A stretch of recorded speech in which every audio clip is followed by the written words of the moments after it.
अस्सलाम वालेकुम।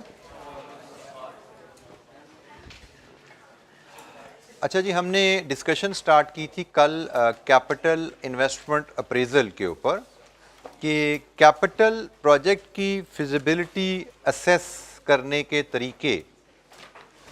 Capital project में इन्वेस्टमेंट नॉर्मली लार्ज अमाउंट होती है।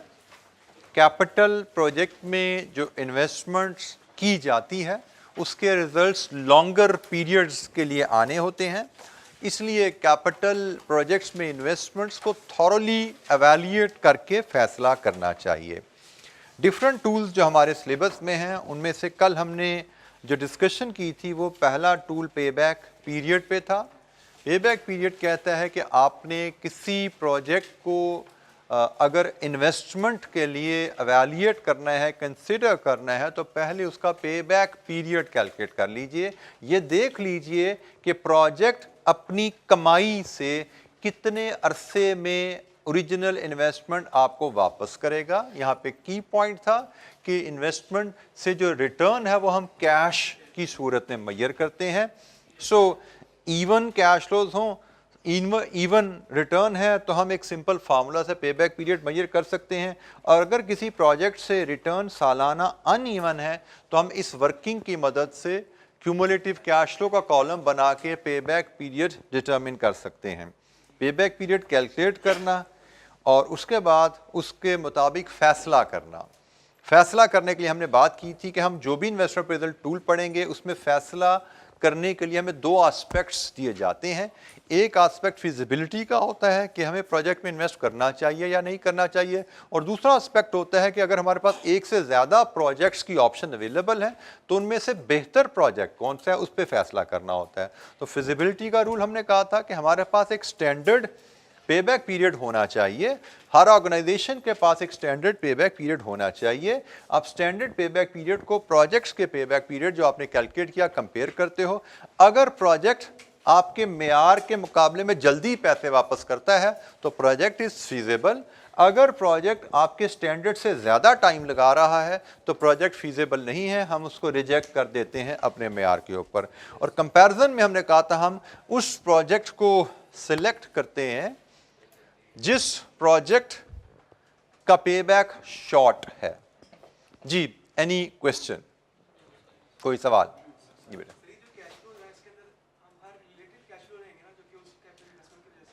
जी बिल्कुल, आपके साथी ने सवाल किया। हम ये जो कैश फ्लोज लेते हैं यहाँ पे, हमने ये इनिशियल इन्वेस्टमेंट ली और इनिशियल इन्वेस्टमेंट के बाद हमने फ्यूचर में साल बाद जो कमाई ले रहे हैं कि इस इन्वेस्टमेंट की वजह से हमें ये कमाई होने वाली है, क्या ये कमाई जो कैश फ्लोज हैं इस प्रोजेक्ट की वजह से होने वाले ही हैं? The answer is yes.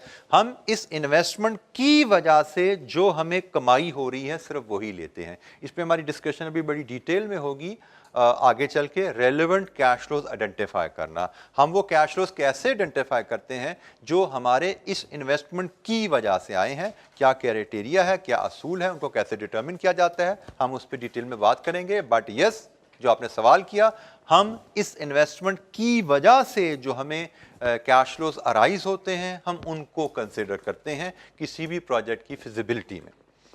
जी, कोई और सवाल? बेटा ये कैश फ्लोज यकीनन प्रेजेंट वैल्यू नहीं है, ये कैश फ्लोज हैं। इसी पे हमने बात शुरू की है कि हमने प्रेजेंट वैल्यू का कॉन्सेप्ट, हम अभी टर्म हमने प्रेजेंट वैल्यू का हमने वैसे इंट्रोड्यूस नहीं कराई। अभी हमने कल जो बात की थी वो टाइम वैल्यू ऑफ मनी की बात की थी। अब हम यहाँ से आगे चलेंगे। अभी ये कैश फ्लोज हैं कि हम अगर 20 मिलियन आज इन्वेस्ट करेंगे तो साल बाद हमें 10 मिलियन रुपए आएंगे, 2 साल बाद हमें 8 मिलियन रुपए आएंगे। ये कैश फ्लोज हैं। कैश फ्लोज का मतलब पैसा जितना हम रिसीव करेंगे या जितना हम पे करेंगे, ठीक है। अब हम थोड़ी सी बात जो आगे लेकर चल रहे थे कि हमने कहा जी अब हम थोड़ा एडवांस टेक्निक्स की तरफ चलते हैं, और एडवांस टेक्निक्स की तरफ चलते हुए हमें टाइम वैल्यू ऑफ मनी के कॉन्सेप्ट्स को थोड़ा ज़रा पहले रिफ्रेश कर लेना था, जो कि हम कल रिफ्रेश कर पाए। टाइम वैल्यू ऑफ मनी में कहती है कि मनी की वैल्यू वक्त के साथ है। आज 1000 रुपए की जो वैल्यू है आज से साल बाद it will not be the same. This is the time value of money. और अगर हम देखें ना पेबैक पीरियड में, उसका एक ड्रॉबैक है। अब यहाँ से मैं इसको भी हाईलाइट कर दूँ। जैसे ही हमने प्रोजेक्ट ए का पे बैक निकाला था, हमने क्या कैलकुलेट किया था कि हम अगर आज 90 इन्वेस्ट करते हैं तो साल बाद 40, 2 साल बाद 30 और 3 साल बाद 20 आ गया, 90 पूरा हो गया। हमने क्या यहाँ पे कंसिडर किया था कि हमारा पे बैक 3 साल है, कि हमने जो 90 लगाया ओरिजिनल इन्वेस्टमेंट वो 3 साल में वापस आई।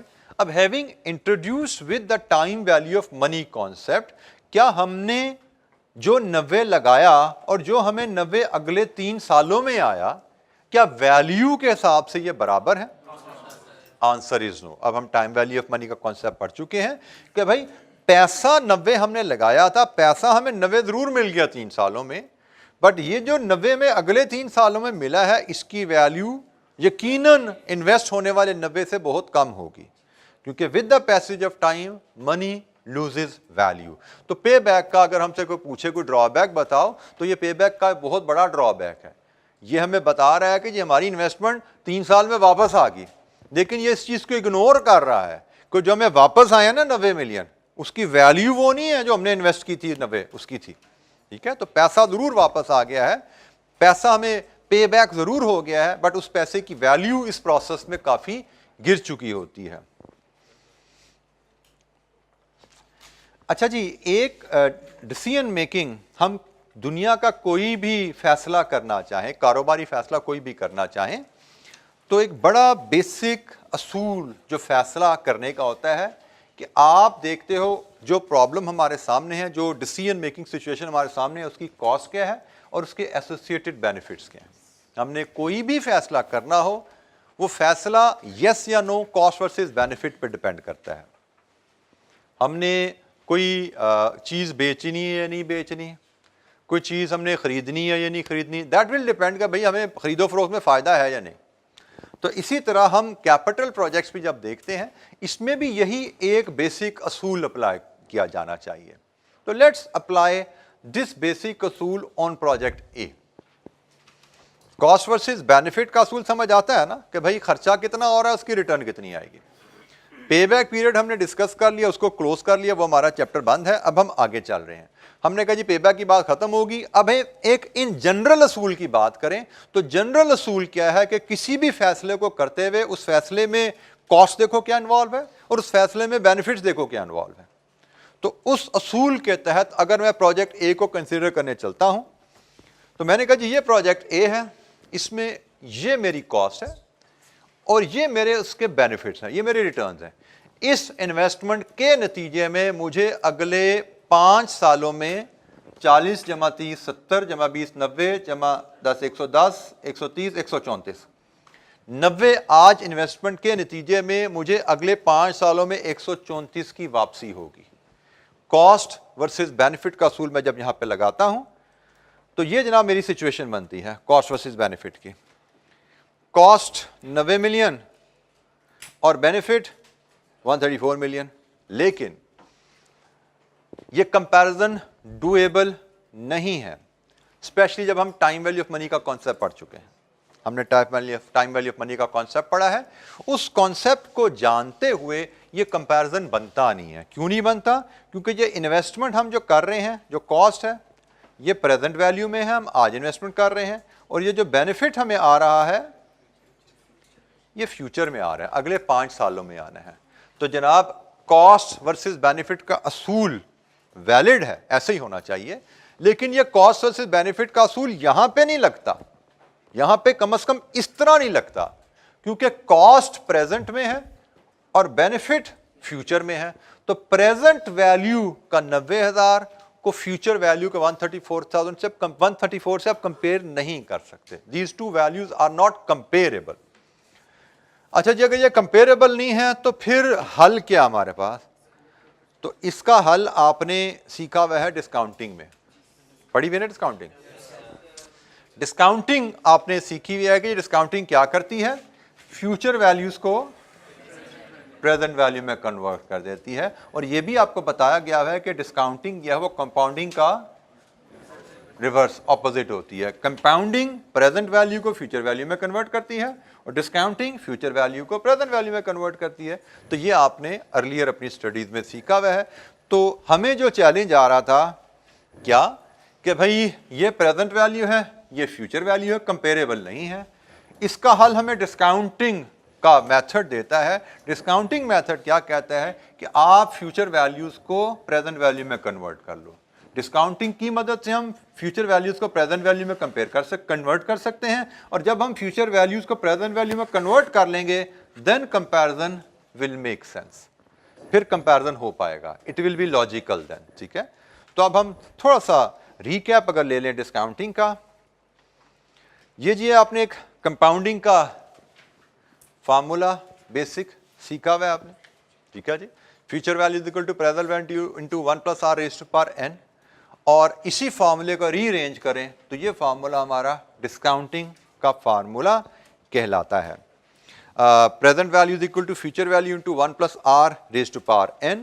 इसको अक्सर हम इस तरह भी लिख देते हैं, future value into 1 + r raised to power -n। ठीक है जी, एक ही बात है। और बेसिकली ये जो कंपोनेंट है या जो ये कंपोनेंट है इसको हम डिस्काउंट फैक्टर या प्रेजेंट वैल्यू फैक्टर कहते हैं। डिस्काउंट फैक्टर या प्रेजेंट वैल्यू फैक्टर।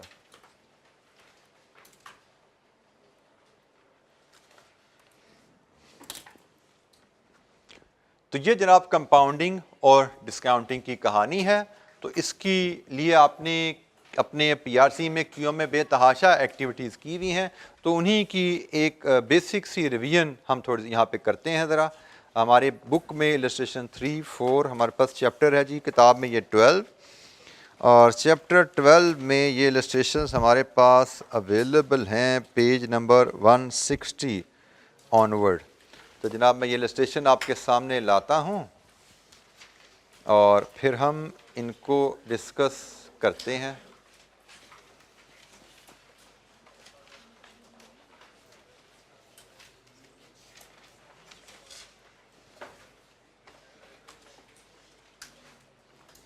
ये जी ज़रा कैलकुलेशंस कुछ परफॉर्म करनी है, ये आपके करने का काम है, मैं इसमें आपको हेल्प आउट नहीं करूँगा। फार्मूला आपको मैंने बता दिया डिस्काउंटिंग कंपाउंडिंग के। इलस्ट्रेशन 3, इलस्ट्रेशन 4 परफॉर्म कीजिए, इनके जवाब मुझसे शेयर कीजिए। हमें इलस्ट्रेशन 3 करनी है, हमें illustration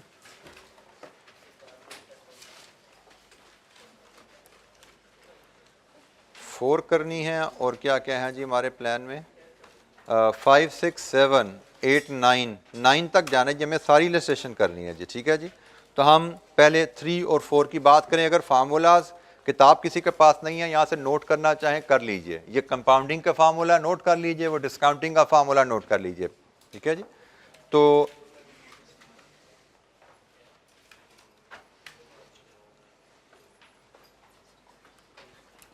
ji illustration 3, how much money we receive in 3 years time if we invest 100,000 today in a bank at 20% per annum।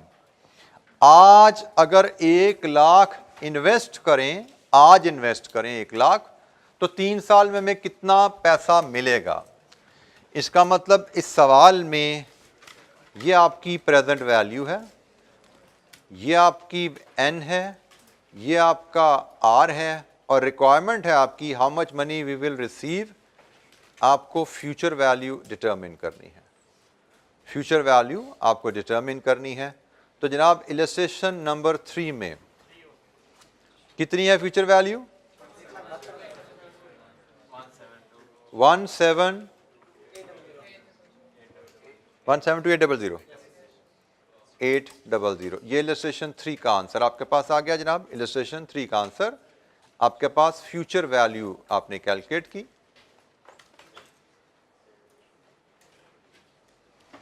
Illustration 4, calculate the value of 38,000 invested for 7 years at 5 years। यहाँ पे भी future value calculate करनी है। कितनी आ रही है जी future value यहाँ पे? 53,470। ये जी इलस्ट्रेशन 4 का आंसर है। किसी स्टूडेंट को कोई कैलकुलेशन परफॉर्म करने में दिक्कत तो पूछेगा। ये बेसिक कंपाउंडिंग की कैलकुलेशंस हैं, इसलिए ये कैलकुलेशंस मैंने आप पे डाली। आई होप कि you all should be able to perform it, but still किसी स्टेज पे किसी स्टूडेंट को कोई दिक्कत, कुछ सपोर्ट चाहिए हो, you should raise your hand, I can come to your seat to guide you.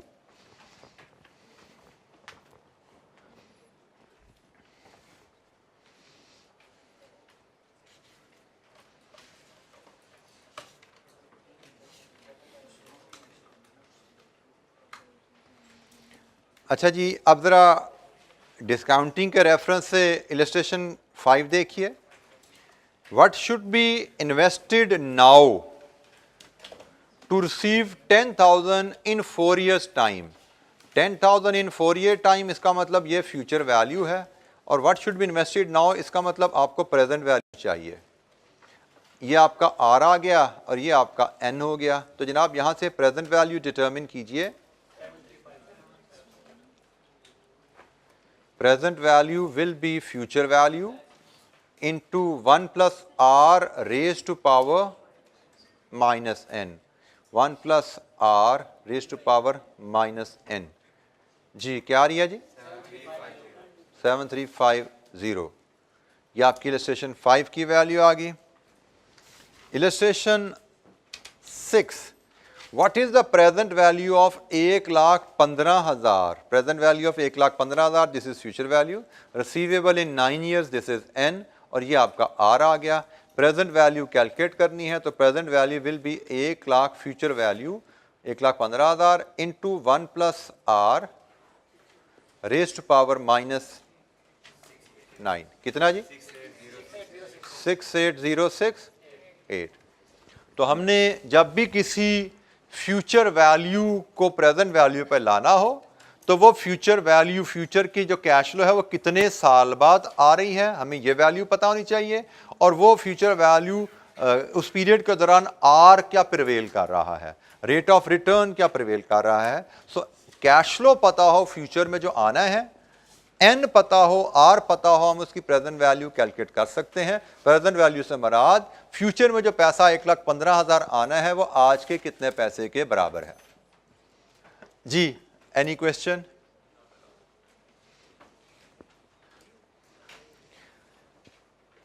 Illustration number 7, a borrower is due to repay a loan of 1,50,000 in 4 years. He has offered to pay an extra 30,000 as long as he can repay after 6 years.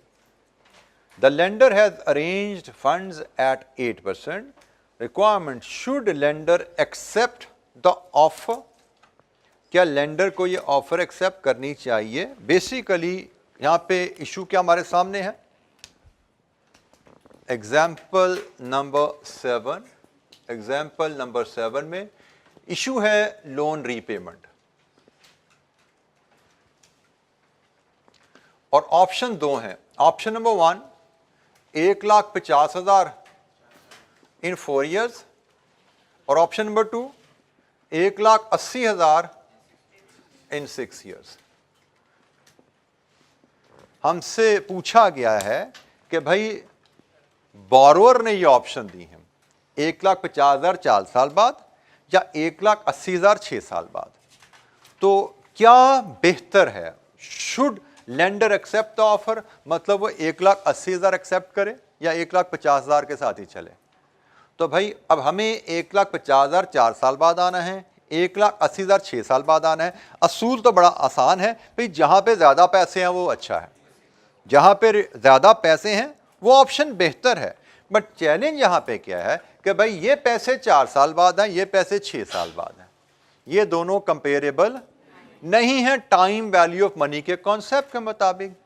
Time value of money का concept क्या कहता है कि पैसे की value उसके time से link है। हम 1,50 4 साल बाद, 1,80 6 साल बाद को कंपेयर नहीं कर सकते टाइमिंग डिफरेंस की वजह से। कंपैरिजन करना है तो क्या करें? दोनों की प्रेजेंट वैल्यू कैलकुलेट कर लें, फिर दोनों कंपेयर हो सकते हैं, क्योंकि हमने देखना ना इन दोनों में से ज्यादा वैल्यू कौन सी है। तो इस तरह कंपेयर नहीं हो सकते टाइमिंग डिफरेंस की वजह से। तो कंपेयर करने के लिए दोनों की प्रेजेंट वैल्यू कैलकुलेट करेंगे, फिर हम कंपेयर करेंगे दोनों को। तो जनाब आर हमें उसने बताया हुआ 8% है, उसके मुताबिक हम प्रेजेंट वैल्यू कैलकुलेट करें 150,000 इंटू 1.08 रेज टू पावर -4 और ये 180,000 इंटू 1.08 रेज टू पावर -6। लीजिए 1,50,000 की प्रेजेंट वैल्यू 110,254 और इसकी 113,431। सो हम अब कंपैरिजन कर सकते हैं। अब हम इन दोनों को कंपेयर करके बता सकते हैं कि ये ऑप्शन बेहतर है, तो इसका मतलब ऑफर एक्सेप्ट कर लेनी चाहिए। बोरोअर ने कहा है 4 साल बाद 1,50,000 की बजाय 6 साल बाद 1,80,000 ले लो, तो हमारा डेटा बताता है कि भाई 6 साल बाद जो 1,80,000 है उसकी वैल्यू 4 साल बाद 1,50,000 से थोड़ी सी ज्यादा है। 30,000 ज्यादा नहीं है, सिर्फ 3,000 कुछ सौ ज्यादा है, लेकिन बहरहाल ज्यादा है, तो यह ऑप्शन बेहतर है। तो हमने थोड़ा सा डिस्काउंटिंग को रिकैप लिया कि टाइमिंग डिफरेंसेस की वजह से कैश फ्लोज कंपेरेबल नहीं होते। अगर हमने कैश फ्लोज को कंपेयर करना है तो हमें उस टाइमिंग के डिफरेंस को ख़त्म करना पड़ेगा, और टाइमिंग के डिफरेंस को ख़त्म करने का तरीका क्या है कि आप फ्यूचर कैश फ्लोज को डिस्काउंट कर लो। टाइमिंग के डिफरेंस को ख़त्म करने का तरीका फ्यूचर कैश फ्लोज को डिस्काउंट कर लो। ये हमारी बात कहाँ से शुरू हुई थी? डिस्काउंटिंग का स्किल तो हमने रिकैप ले लिया, बात हमारी शुरू हुई थी इस केस से, यहां से बात शुरू हुई थी। प्रोजेक्ट ए को हमने डिस्कस करना शुरू किया था। प्रोजेक्ट ए की हमने कॉस्ट की थी, प्रोजेक्ट ए के बेनिफिट्स देखे थे।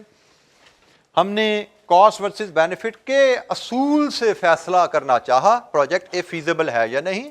यहां पे हमें मसला आ गया कि भाई कॉस्ट वर्सेस बेनिफिट के असूल से फैसला करना जाएं तो यहां पे कॉस्ट प्रेजेंट वैल्यू में है, बेनिफिट फ्यूचर में है। इसके हल निकालने के लिए हमने डिस्काउंटिंग का तरीका सीखा। अब हमने जब डिस्काउंटिंग का तरीका सीख लिया है तो अब हमारे लिए कॉस्ट वर्सेस बेनिफिट वर्केबल हो जाएगा। तो उसके लिए अब हम देखते हैं इलस्ट्रेशन नंबर 8। हम इलस्ट्रेशन नंबर 8 पे जाते हैं डिस्काउंटिंग सीखने के बाद। इलस्ट्रेशन 8 हमारी प्रोजेक्ट ए से ही रिलेट करती है। A company is evaluating project A. It will require initial investment of 90 million and estimated future relevant cash flows over its life are as under. So same वही project है जी, ये cash flows आ गए। It is expected that at the end of the life project, capital assets can be disposed of 4 million, assuming R at 10%. Calculate NPV of the project. अब NPV की term को फिलहाल अगर छोड़ें, मैं कॉस्ट वर्सेस बेनिफिट के असूल से आपको लेकर चलूं। कॉस्ट वर्सेस बेनिफिट के असूल से अगर हम चलें, हमने जो बात सीखी थी अभी इलस्ट्रेशन 8 के रेफरेंस से,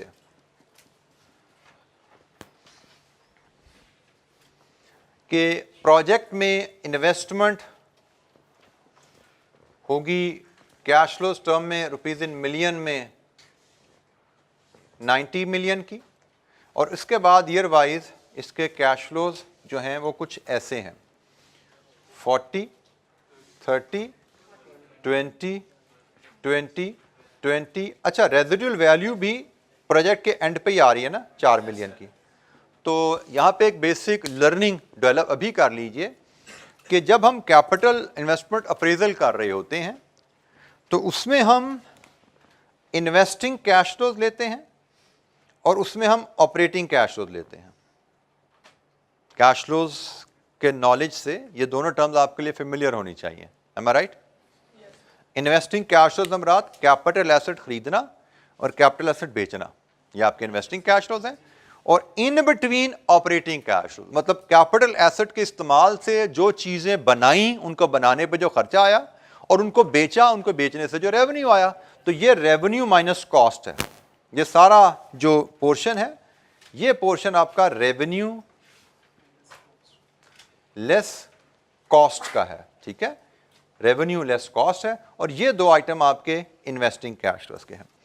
तो जब हम कैपिटल इन्वेस्टमेंट अप्रेजल करते हैं तो इसमें दोनों तरह के कैश फ्लोज, बल्कि कहना चाहिए सिर्फ दो तरह के कैश फ्लोज लिए जाते हैं, investing cash flows and operating cash flows. तो इसका मतलब कौन सा कैश फ्लो नहीं लिया जाता? Financing cash flows.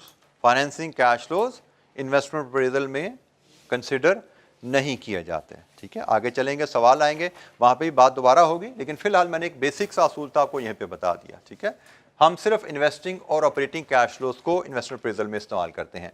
तो एनीवेज ये हमारे पास दो इन्वेस्टिंग कैश फ्लोज हैं, बाकी ऑपरेटिंग कैश फ्लोज हैं। अब जिन कैश फ्लोज की टाइमिंग सेम है, we can always combine them. ये भी 5 साल बाद है, ये भी 5 साल बाद है, तो मैं प्रेजेंटेशन के रेफरेंस से मैं इसको यहां पे 24 लिख सकता हूं, ये मैं यहां से काट देता हूं। ठीक है जी, प्रेजेंटेशन के लिहाज से हमें ऐसे ही प्रेजेंट करना सीखना है कि वो कैश फ्लोज इन्वेस्टिंग है या ऑपरेटिंग है। अगर सेम टाइम पे अराइज हो रहे हैं तो उनको सम अप करके हम प्रेजेंट कर सकते हैं। तो क्योंकि ये कैश फ्लोज भी 5 साल बाद था और प्रोजेक्ट 5 साल बाद ही खत्म होकर स्क्रैप वैल्यू हो रही है कैपिटल एसेट की, तो इसलिए हम दोनों को सम करके यहाँ पे ऐसे शो कर सकते हैं। अच्छा जी, ये होगी कहानी कॉस्ट वर्सेस बेनिफिट की। कॉस्ट को हम नेगेटिव शो करते हैं अपनी वर्किंग में, याद रखिएगा। ये हमें प्रोजेक्ट के जो डाटा दिया गया है, उस डाटा को मैंने इस टेबल में 2 कॉलम में फिलहाल प्रेजेंट कर दिया। इन्वेस्टमेंट 90 मिलियन की है, इन्वेस्टमेंट है, कॉस्ट है, नेगेटिव शो कर दिया, और ये सब के सब रिटर्न्स हैं, इनफ्लोज हैं, ये कमाई है, और ये 4 मिलियन बीच में कैपिटल प्रोजेक्ट बेच के रेजिडुअल वैल्यू है। अब हम प्रोजेक्ट फिजिबिलिटी की तरफ चलते हैं, कॉस्ट वर्सेस बेनिफिट की तरफ चलते हैं। तो वो असूल आड़े आ गया कि भाई ये है कॉस्ट और ये है बेनिफिट्स। मसला है डिफरेंस टाइमिंग का। कॉस्ट वर्सेस बेनिफिट ऐसे हो नहीं पा रहा।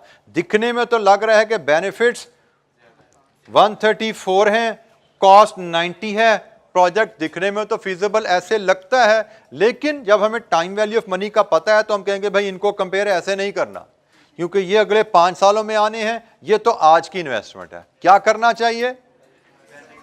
फ्यूचर वैल्यूज को प्रेजेंट वैल्यू में कन्वर्ट करो, फिर कंपैरिजन करो। तो फ्यूचर वैल्यूज मेरे पास जो अवेलेबल हैं, इनको प्रेजेंट वैल्यू में कन्वर्ट करने का तरीका हमारे पास क्या है कि हम प्रेजेंट वैल्यू फैक्टर लेके आते हैं, जो कि 1 + r⁻⁻n होता है, और तमाम फ्यूचर कैश फ्लोज को प्रेजेंट वैल्यू फैक्टर से मल्टीप्लाई करेंगे तो हम present value of cash flows calculate कर पाएंगे, फिर हम डिसीजन की बात कर पाएंगे। तो जनाब, मैं सिर्फ फ्यूचर कैश फ्लोज को फोकस करते हुए, ये मेरे जो फ्यूचर कैश फ्लोज हैं इनको फोकस करेंगे हम। ये हमारे फ्यूचर कैश फ्लोज हैं।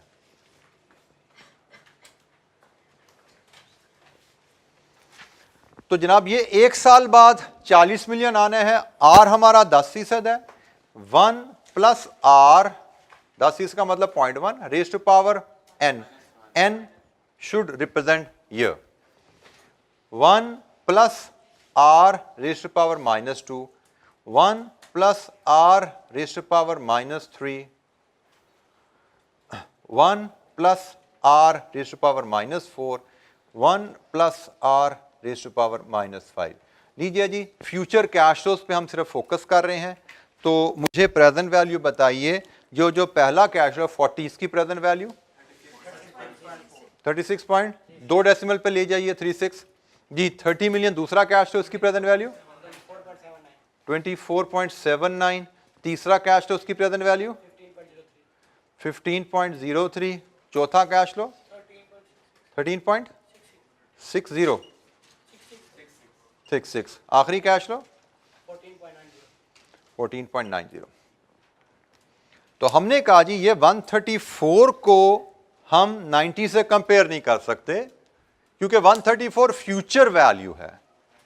कंपैरिजन करना है कॉस्ट वर्सेस बेनिफिट, तो पहले फ्यूचर वैल्यूज को प्रेजेंट वैल्यूज में कन्वर्ट कीजिए।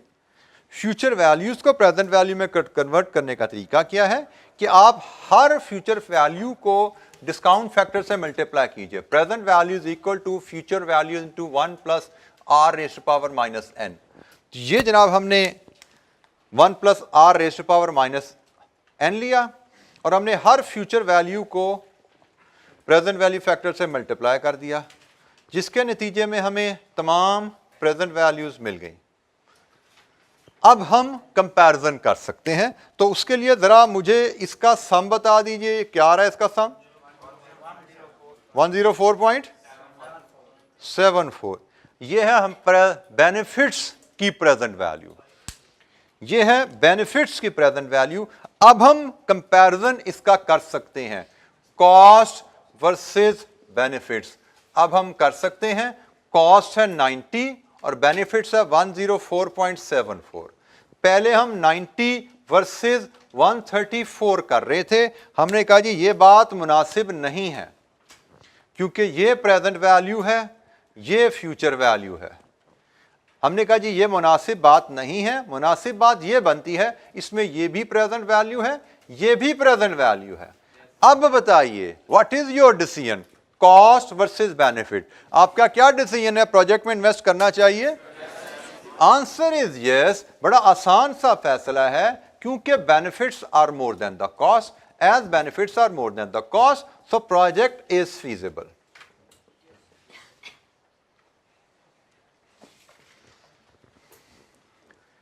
Benefits are more than the cost, इसलिए प्रोजेक्ट फीजिबल है। और यही टूल बेसिकली आपका नेट प्रेजेंट वैल्यू है। स्लाइटली हम इसको डिफरेंटली प्रेजेंट कर देते हैं। Net present value abbreviated as NPV,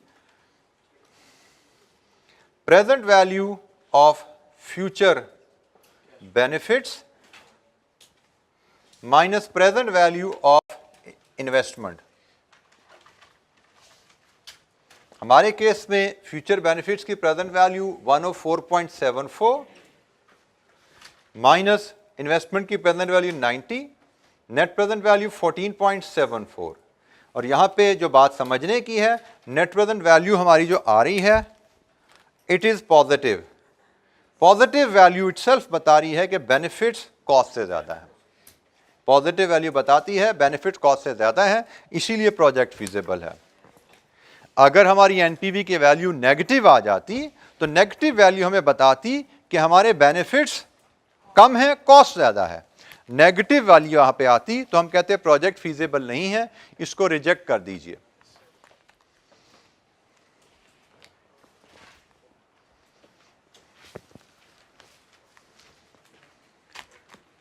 NPV method of investment appraisal, capital project की फिजिबिलिटी असेस करने का तरीका।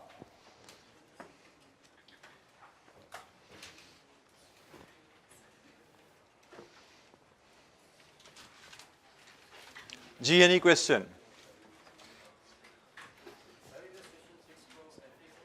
जी बेटा,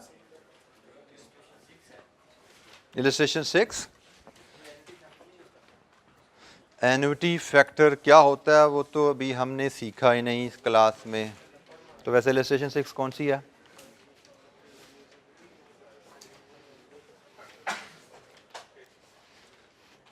बिल्कुल यूज़ नहीं कर सकते क्योंकि आपको शायद हमने तो क्लास में सीखा नहीं, लेकिन आपने सीख के भुला दिया है शायद, इसलिए आप ये पूछ रहे हैं, इसलिए आप ये जुमला बोल रहे हैं। तो इसलिए इसका मतलब हम सारे मिल के सीखेंगे दोबारा एन्युटी क्या होती है और एन्युटी फैक्टर कब इस्तेमाल करना है।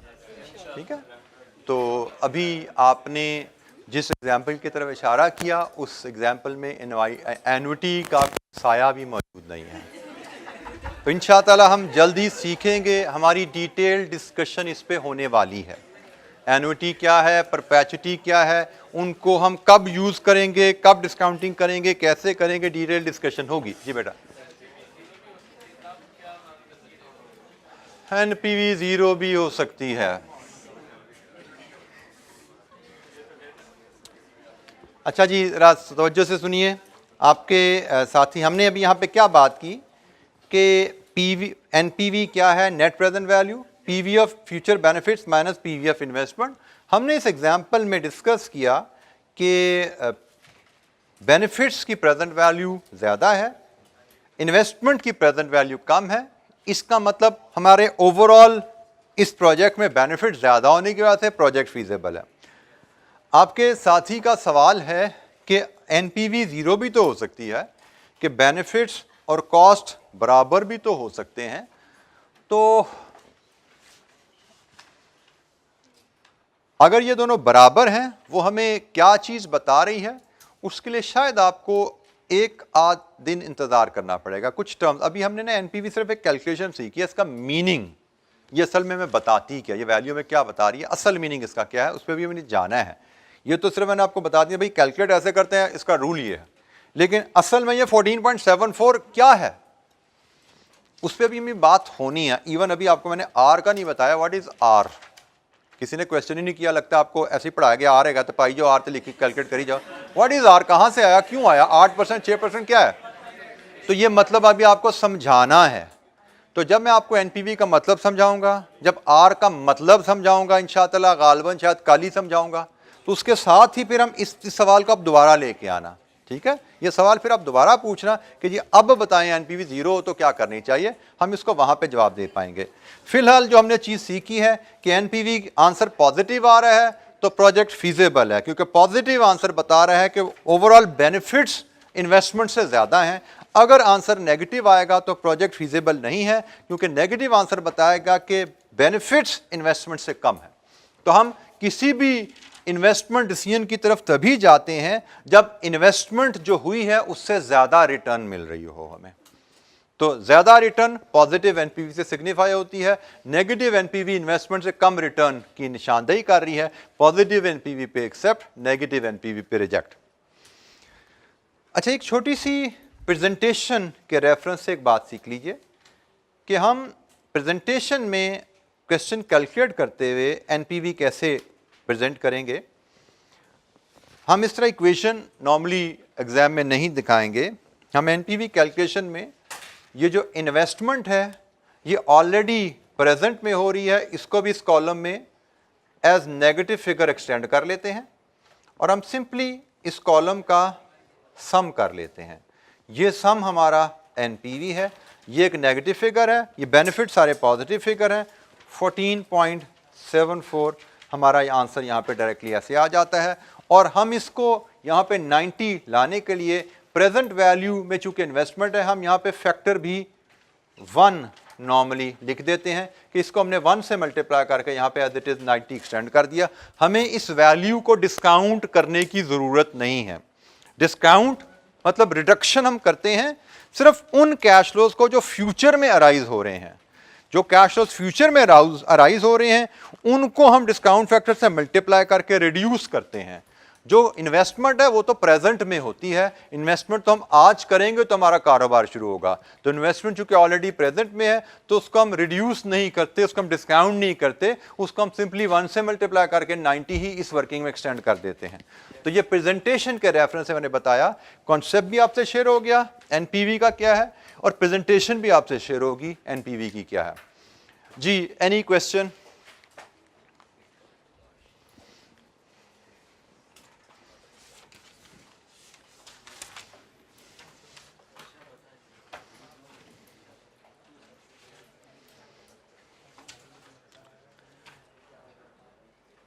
अच्छा, ये इलस्ट्रेशन 9 में हमारे पास प्रोजेक्ट बी है। हमें प्रोजेक्ट बी की एनपीवी कैलकुलेट करने को कहा गया यहाँ पे। तो प्रोजेक्ट बी की एनपीवी ज़रा बनाइए, कैसे आती है। प्रोजेक्ट बी में भी आर 10% ही हमें दिया गया है एनपीवी कैलकुलेशन के लिए। Are is 10%। आर क्या है, जैसे मैंने कहा इस पे हम बात करेंगे, हो सकता आज ही हो सकता कल हो, लेकिन जल्द ही हम इस पे बात कर रहे होंगे। इलस्ट्रेशन नंबर 9, डाटा मैं आपके लिए अगर अरेंज कर दूं तो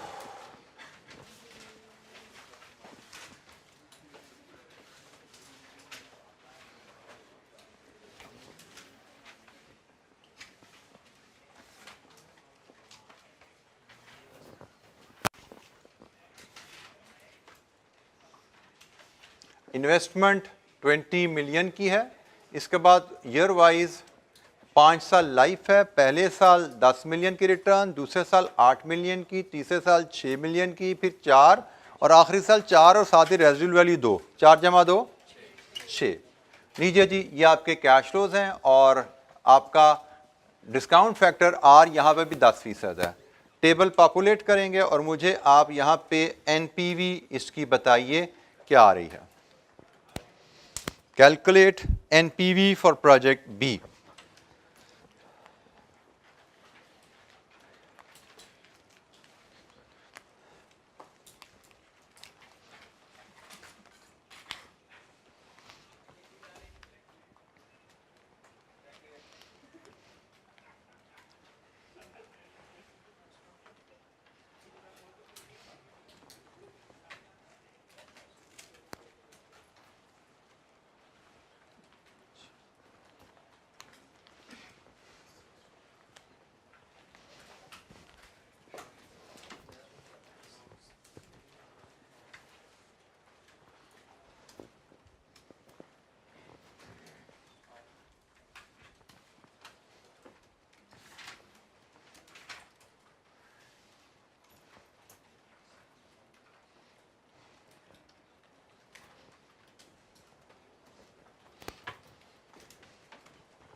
जी जनाब क्या आ रही है जी बेटा?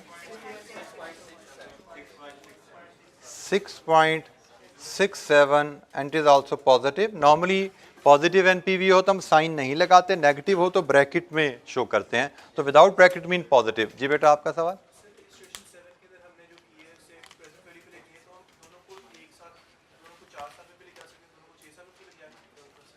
बेटा प्रेजेंट वैल्यू का मतलब होता है आज। ये 4 साल, आज से 4 साल बाद 1,50,000 आना है। ये आज से 6 साल बाद 1,50,000 आना है। एक आज से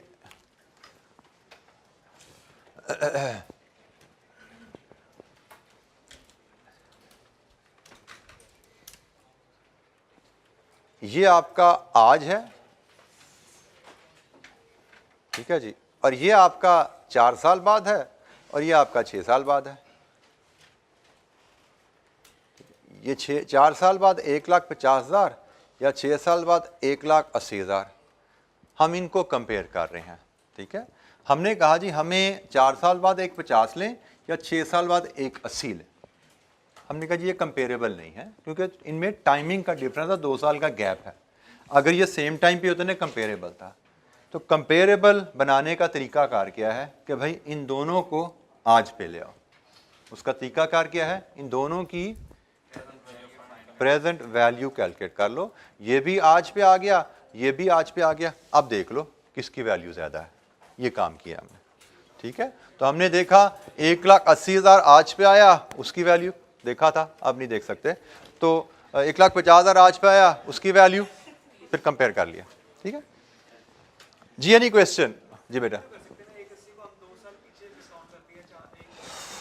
किसने सिखाया था तुझे? ये किसने सिखाई हुई आपको कि 6 को 4 पे ले आओ? मैंने तो नहीं सीखी थी 6 को 4 पे लाना। आपको किसी ने सिखाई थी 6 को 4 पे लाना? हैं शायद। क्यों पढ़ी है जी कि हमें 6 को 4 पे लाना?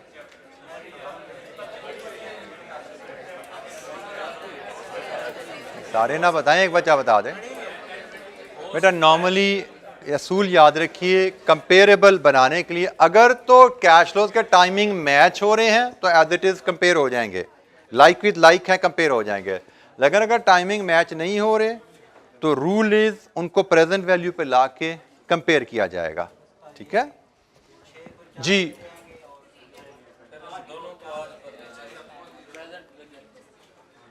छह को क्या करें?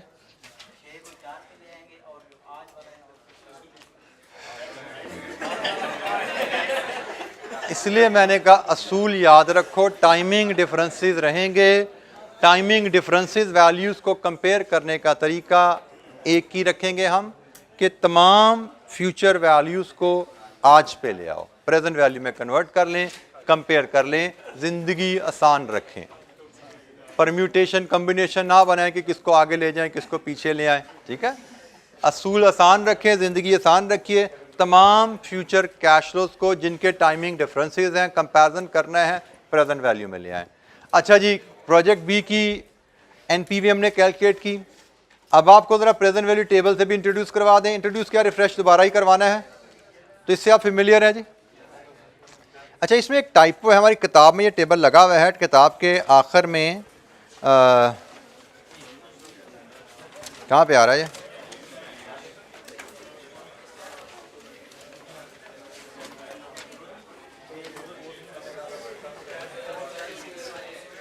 पेज 456 नंबर पे आ रहा है जी। ये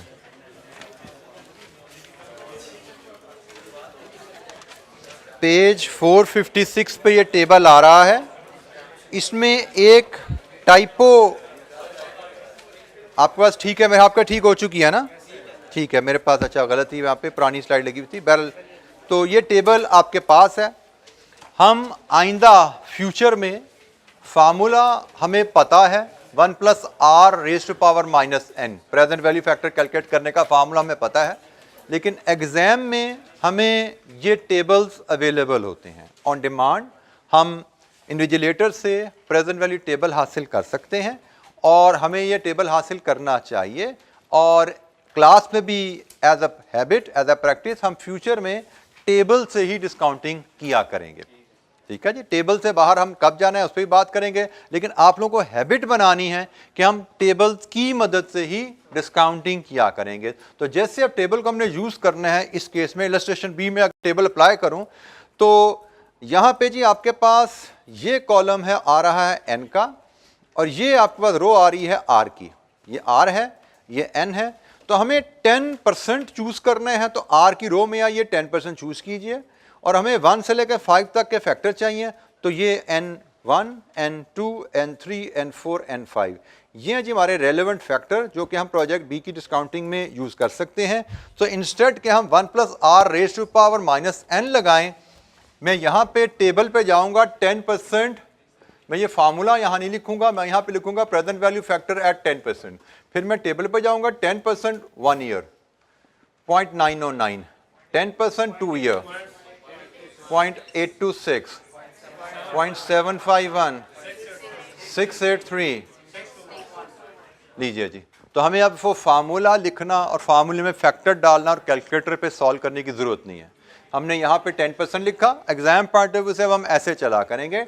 हमें फार्मूला इस्तेमाल करना भी आता है, फार्मूला याद करने की हमें जरूरत नहीं रहेगी अब, क्योंकि ये फार्मूला आपकी टेबल की टॉप पे अवेलेबल होता है। तो याद नहीं करना, मेमोराइज नहीं करना, आपको टेबल की टॉप पे अवेलेबल है, और इसकी एप्लीकेशन की भी जरूरत नहीं है। इस फार्मूले को इस्तेमाल करके डिफरेंट आर्स पे, डिफरेंट एन पे फैक्टर्स क्या आते हैं वो भी गिवन है, तो हम टेबल्स को अब इस्तेमाल किया करेंगे।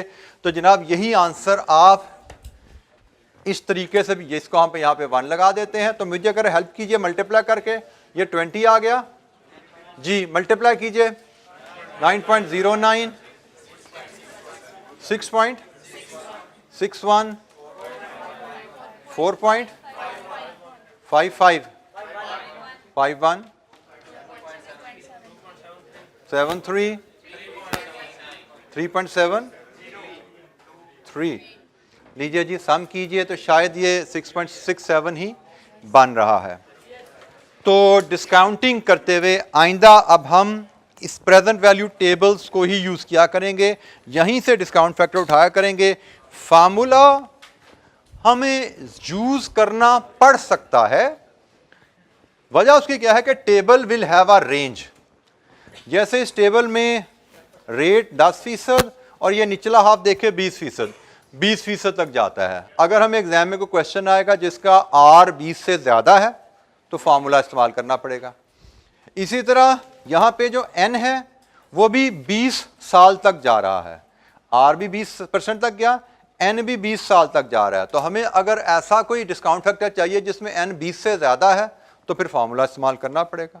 तो फार्मूला हम तभी इस्तेमाल करेंगे जब इस टेबल में उसकी वैल्यू हमें डिस्काउंट फैक्टर की ना मिले। So this should be our habit. So net present value.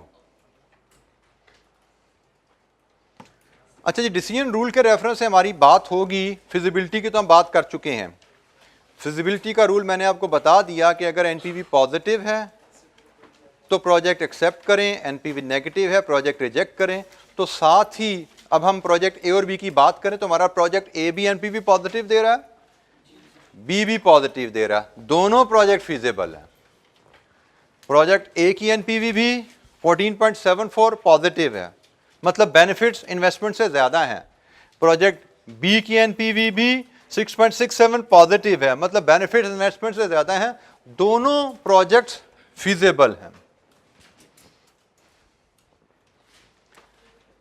Comparison का rule, project with higher NPV is better. Comparison की जरूरत हमें कब पड़ती है? When projects A and B are mutually exclusive. Mutually exclusive से मुराद होता है जब दोनों प्रोजेक्ट इकट्ठे ना किए जा सकें। अगर तो प्रोजेक्ट ए और बी दोनों में हम इन्वेस्टमेंट कर सकते हैं तो भाई दोनों ही फीजिबल हैं, दोनों में इन्वेस्टमेंट कर दो। दोनों ही फीजिबल प्रोजेक्ट हैं, दोनों में हमारी रिटर्न इन्वेस्टमेंट से ज्यादा है, दोनों में इन्वेस्टमेंट कर दो। लेकिन बाज़ औक़ात होता ऐसा है कि जिन प्रोजेक्ट्स को हम एवेल्युएट कर रहे हैं वो म्यूचुअली एक्सक्लूसिव होते हैं, मतलब दोनों में इकट्ठी इन्वेस्टमेंट नहीं हो सकती। कोई एग्जाम्पल सोच सकते हो म्यूचुअली एक्सक्लूसिव प्रोजेक्ट की? फॉर एग्जाम्पल मेरे पास एक पीस ऑफ लैंड है, 10 एकड़ जमीन है। मैं सोच रहा हूं, मेरे पास दो ऑप्शन मेरी टीम ने दी हुई हैं कि भाई इस 10 एकड़ लैंड पे हम चाहें तो शुगर मिल लगा लें, चाहे तो टेक्सटाइल मिल लगा लें। मैंने दोनों की फिजिबिलिटी बनाई, शुगर की भी एनपीवी पॉजिटिव आई, टेक्सटाइल मिल की भी एनपीवी पॉजिटिव है। बट क्या मैं दोनों प्रोजेक्ट कर सकता हूं? जमीन तो एक ही है ना भाई, तो या शुगर करेंगे या टेक्सटाइल करेंगे। तो अगर मेरे पास दो पीसीस ऑफ लैंड होते, मैं दोनों प्रोजेक्ट कर सकता, जमीनें भी ज्यादा हैं, पैसे भी ज्यादा हैं, मैं दोनों कर लेता। लेकिन अगर मुझे दोनों में से कोई एक चूज करना है तो I will choose the best, बेहतर प्रोजेक्ट करूंगा। तो बेहतर प्रोजेक्ट वो होता है जिसकी एनपीवी ज्यादा है। तो ए और बी में से बेहतर कौन सा हुआ? ए। एनपीवी मेथड के तहत जिस प्रोजेक्ट की एनपीवी ज्यादा है वो बेहतर है। हमें अगर मल्टीपल प्रोजेक्ट्स में से कोई प्रोजेक्ट बेस्ट चूज करने हैं तो best project is the one with the highest NPV.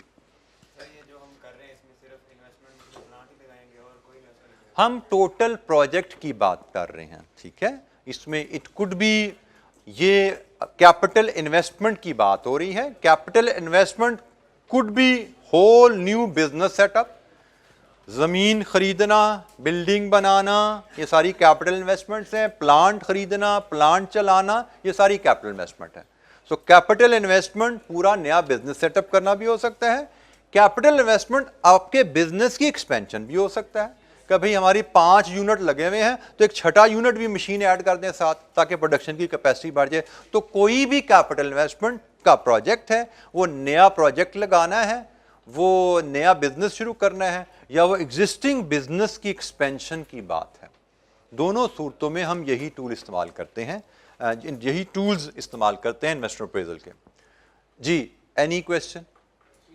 जी बेटा।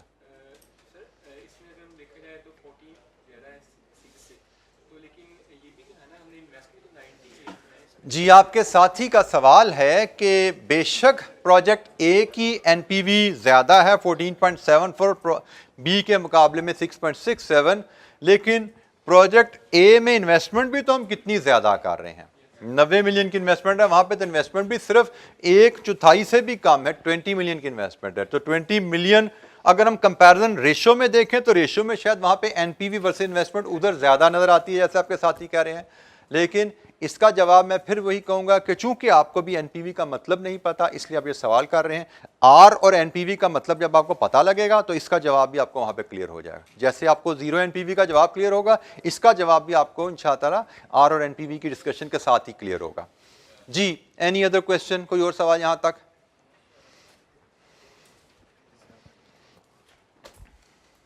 ये जी वही आ गया काम। आर क्या है और एनपीवी क्या है? काले क्यों करेंगे? ये तो 5 मिनट, ये 5 मिनट की बात है, ज्यादा बात ही नहीं है। वैसे तो अभी क्लास में हमारे 15 मिनट है, लेकिन ये 5 से 7 मिनट की बात है। इसके बाद इंशाअल्लाह खत्म। इलस्ट्रेशन 11 कल कर लेंगे। अच्छा जी, आप जरा सुनिए कहानी आर की और एनपीवी की।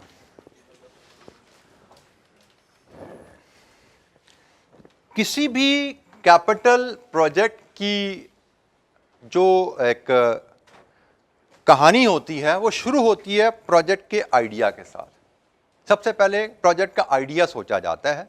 जैसे हमने शायद कल बात कर रहे थे कि हमारी सेल्स डायरेक्टर हमें ये एडवाइस कर सकता है कि भाई केपीके में हमारी प्रोडक्ट की बड़ी डिमांड है, तो क्यों ना हम अपनी कैपेसिटी को एनहेंस करें। This is the idea. Idea से बात शुरू होती है, फिर आप उस आइडिया के मुताबिक डाटा गैदर करते हो। अच्छा ठीक है, हमने अगर कैपेसिटी इन्हांस करनी है तो हमें क्या इस कैपेसिटी इन्हांस करने के लिए बिल्डिंग भी बनानी पड़ेगी या नहीं? बनानी है तो कितना खर्चा आएगा? अच्छा, कैपेसिटी इन्हांस करनी है तो उसके लिए मशीनरी भी खरीदनी पड़ेगी, कितने की खरीदनी पड़ेगी, कहाँ से आएगी? अच्छा, बिल्डिंग बनानी है, प्लांट लगाना है, लग गया। अब हम ये प्लांट लगा के कितने यूनिट्स बेच पाएंगे सालाना केपी में, उससे हम सालाना कितने operating cash flows, revenue minus cost सालाना कमा पाएंगे। इनिशियल इन्वेस्टमेंट का अंदाजा लगा लिया और फ्यूचर कैश फ्लोज का अंदाजा लगा लिया। जब हमने अंदाज़ा लगा लिया, जैसे हमने प्रोजेक्ट ए की मैं अगर आपके सामने बात ले आऊँ, लेट्स अज्यूम ये कैश फ्लोज हैं, हमने अंदाज़ा लगा लिया भाई इतने की इन्वेस्टमेंट होगी और अगले 5 सालों में इतना हम कमा पाएंगे, तो क्या हम इसके बाद हम प्रोजेक्ट शुरू कर देते हैं? Answer is no. हमने ये अंदाज़ा जब लगा लिया, फिर हम अगला जो स्टेप आता है कि भाई ये प्रोजेक्ट में इन्वेस्टमेंट के लिए जो 90 मिलियन चाहिए, ये पैसा कहाँ से आएगा? Just for the sake of simplicity हम अज्यूम करते हैं कि मेरी कंपनी जो ये प्रोजेक्ट फिजिबिलिटी जिसकी असेस करना चाहती है, उसके पास फिलहाल 90 मिलियन नहीं है। तो बिजनेसेस के पास 90 मिलियन नहीं है, तो businesses can always raise finance ना, फाइनेंस रेज कर सकते हैं। हमारा अगला जो चैप्टर है सोर्सेज ऑफ फाइनेंस पे ही है। हम चाहें तो इक्विटी फाइनेंस भी ले सकते हैं, चाहे तो डेट फाइनेंस भी ले सकते हैं। डेट वैसे हराम होता है, लेने से पहले ख्याल रखना। तो हम फाइनेंस रेज करते हैं। होता क्या है, हम प्रोजेक्ट आइडेंटिफाई करते हैं और फिर हम पता कर लगाने चाहते हैं कि ये जो फाइनेंस हमें चाहिए प्रोजेक्ट के लिए, ये हम कहां से ले सकते हैं। लेट्स अज्यूम हमने एक इन्वेस्टर से राब्ता किया कि भाई ये प्रोजेक्ट है, क्या आप इसमें 90 मिलियन लगाने के लिए तैयार हैं हमारे साथ? इन्वेस्टर क्या फॉर नथिंग फाइनेंस आपको देता है? इन्वेस्टर तो रिटर्न डिमांड करता है ना। तो हमने इन्वेस्टर से बात की, उसने कहा जी ठीक है जी, मैं 90 मिलियन लगाने के बारे में सोच सकता हूं अगर आप मुझे 10% रिटर्न दें तो। अब मुझे यस या नो करने से पहले देखना है क्या ये प्रोजेक्ट इन्वेस्टर को 10% रिटर्न देने के काबिल है। मैं इन्वेस्टर से पैसे तभी पकड़ूंगा ना जब मैं इस प्रोजेक्ट की कमाई से इन्वेस्टर को 10% भी दे सकूं और फिर उसका असल ज़र भी वापस कर सकूं और फिर मेरी जेब में भी कुछ बच जाए ना। स्वाब के लिए काम तो मैंने ना करना। तो मैंने इन्वेस्टर से पूछा भी 90 मिलियन कितने में दोगे? उसने कहा जी 10% सालाना अगर आप मुझे रिटर्न देते हो मैं देने पे तैयार हूं। That is are. आर क्या है? Investors required return. Capital project में पैसा जिस इन्वेस्टर से आ रहा है उस इन्वेस्टर का रिक्वायर्ड रेट ऑफ रिटर्न, इसको हम आर कहते हैं। कैपिटल प्रोजेक्ट में जो इन्वेस्टमेंट होती है वो लॉन्ग टर्म फंड से होती है, ये तो पता है ना आपको। आपने अपनी अर्लियर स्टडीज में पढ़ा हुआ है कि अगर आपने करंट एसेट में इन्वेस्टमेंट करनी है तो शॉर्ट टर्म फंड से कर दो, कैपिटल एसेट में इन्वेस्टमेंट करनी है तो लॉन्ग टर्म फंड से करो। लॉन्ग टर्म फंड्स को हम फाइनेंशियल मैनेजमेंट में कैपिटल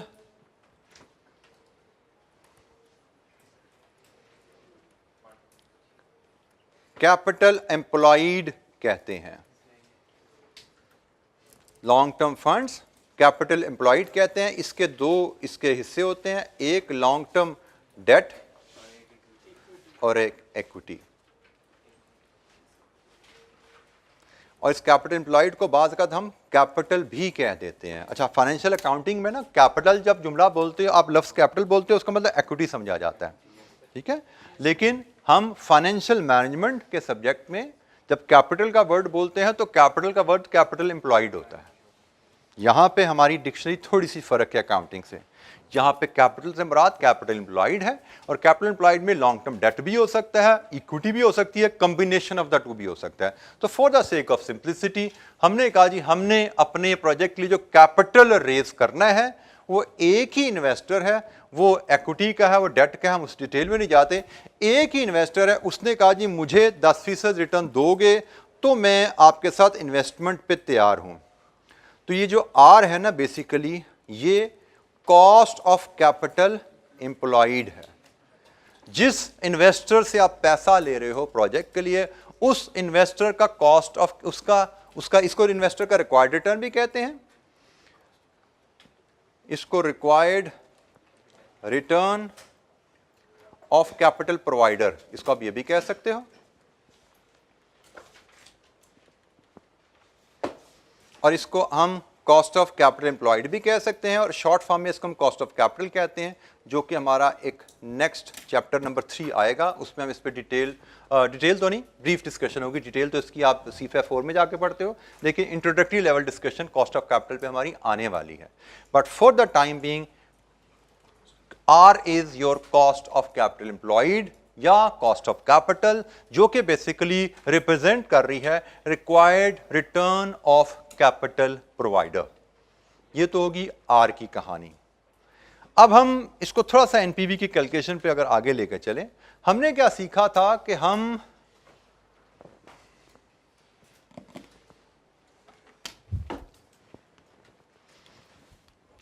हमने एनपीवी मेथड में क्या किया कि मेरे पास ये जो फ्यूचर कैश फ्लोस है ना 134, इनको मैंने डिस्काउंट किया 10%, पैसे ही है। मैंने इनको 10% पे डिस्काउंट किया तो ये इनकी प्रेजेंट वैल्यू आ गई। इनकी प्रेजेंट वैल्यू आई थी 104.74। मैंने जब कैश फ्लोस को फ्यूचर रिटर्न्स को डिस्काउंट करता हूं तो इस डिस्काउंटिंग प्रोसेस में बेसिकली कैश फ्लोज में कटौती हुई है, ऐसे ही है। यहां से यहां तक के सफर में कटौती हुई है, 134 से 104.74 पे है।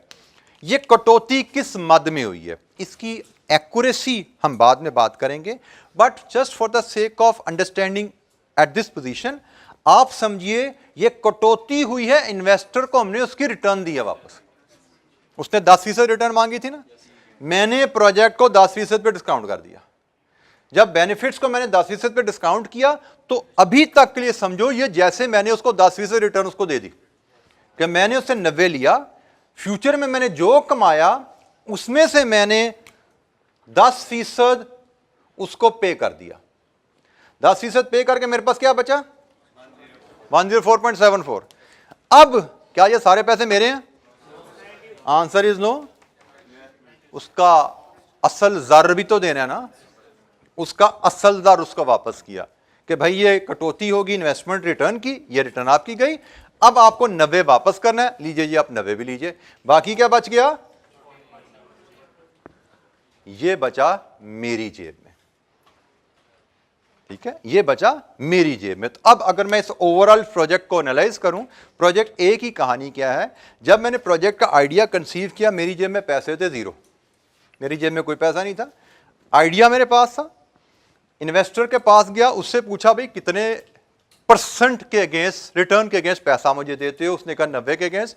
मैंने अपनी फिजिबिलिटी में क्या असेस किया है कि अगर मैं इन्वेस्टर को 10% रिटर्न दूं और उसका असल ज़र भी वापस कर दूं तो प्रोजेक्ट की कंप्लीशन पे मेरे पास 14.74 बचते हैं। प्रोजेक्ट शुरू किया था, खाली जेब था, प्रोजेक्ट खत्म किया 14.74। यहां पे आओ, प्रोजेक्ट शुरू किया, खाली जेब था, प्रोजेक्ट खत्म किया 6.67। तो अब बोलो 20 लिया 90 लिया मैटर करता है? मैटर तो करता है मेरी जेब में कितने पैसे बचे हैं। 20 लेके 6.67 बचा लूं या 90 लेके 14.74 बचा लूं, 0 से शुरू होकर यहां तक पहुंचना है ना। तो 0 से 14.74 पे जाते हो प्रोजेक्ट ए के साथ, 0 से 6.67 पे जाते हो प्रोजेक्ट बी के साथ। तो डेफिनेटली जहां पे ज्यादा बचत है, जहां पे ज्यादा मेरी जेब में पैसे ऐड हो रहे हैं, वही ऑप्शन बेहतर है। तो ये तो जवाब हो गया एनपीवी हायर क्यों बेहतर है। इन्वेस्टमेंट यहां पे रेलेवेंट नहीं रहती, क्योंकि इन्वेस्टमेंट तो हमने इन्वेस्टर से ली और उसको वापस भी कर दी है, उसी से पैसे लिए, कमाया, वापस भी कर दिया उसको रिटर्न के साथ। मैटर क्या करता है मेरी जेब में क्या बचा, तो मेरी जेब में जहां ज्यादा बच रहा है वो बेहतर है। तो एनपीवी हमें बता रही है कि शेयर होल्डर, मालिक को क्या मिलता है प्रोजेक्ट करने के नतीजे में, मालिक की दौलत में क्या ऐड होता है प्रोजेक्ट करने के नतीजे में। So NPV is measuring change in wealth of owners या शेयर होल्डर्स, ठीक है जी। एनपीवी इज मेजरिंग, मैं मालिक हूं ना, मालिक मतलब बिजनेस का मालिक मतलब शेयर होल्डर। तो कारोबार के शुरू में मैं 0 था, कारोबार एक्सेप्ट करके कमाया, इन्वेस्टर को रिटर्न भी दी, इन्वेस्टर को उसका पैसा भी दे दिया, मेरे पास 14.74 मेरी वेल्थ में ऐड हो गया। पहले मैं जहां पे भी खड़ा था मेरी वेल्थ में इजाफा यह है। So NPV is measuring change in wealth. Positive NPV मतलब वेल्थ में इजाफा है, एक्सेप्ट करो। कितना इजाफा है? 14.74। पॉजिटिव एनपीवी फिजिबल है, कितना इजाफा है? 6.67। जहां पे ज्यादा इजाफा है वो बेहतर है। आर इन्वेस्टर का रिक्वायर्ड रिटर्न। एनपीवी एनालिसिस में हमने जो एनपीवी की वैल्यू कैलकुलेट की वो क्या है? अच्छा, यहाँ पे एक मैं आखिरी सवाल अगर बोलूँ, एक और छोड़ दो, यहीं पर कल कर लेंगे। आज हम बात यहीं पे ख़त्म करते हैं। जीरो एन पे वाली बात मैं जाने लगा था, लेकिन मैंने कहा वो कल करेंगे। जी बेटा जी।